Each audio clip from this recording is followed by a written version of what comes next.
بصیرت پر آپ دیکھ رہے ہیں سیرت النبی صلی اللہ علیہ وسلم۔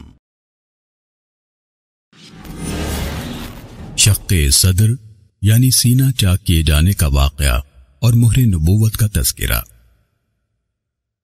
رسول اللہ صلی اللہ علیہ وسلم حلیمہ سعدیہ کے پاس تھے جب شق صدر کا واقعہ پیش آیا۔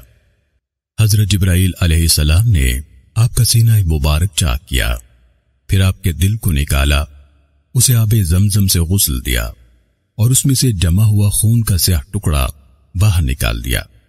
اس کے بعد جبرائیل امین علیہ السلام نے نبی کریم صلی اللہ علیہ وسلم کی پشت مبارک پر مہر نبوت لگائی، جس سے آپ پر شیطان کے غلبے کا تمام راستہ بند ہو گیا اور آپ اقوال و افعال میں معصوم ہو گئے۔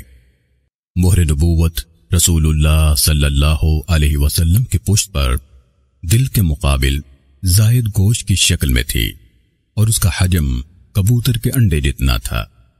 سیدنا جابر بن سمورہ رضی اللہ تعالیٰ عنہ بیان کرتے ہیں، میں نے رسول اللہ صلی اللہ علیہ وسلم کی پشت پر مہر نبوت دیکھی جو کبوتر کے انڈے کی طرح تھی۔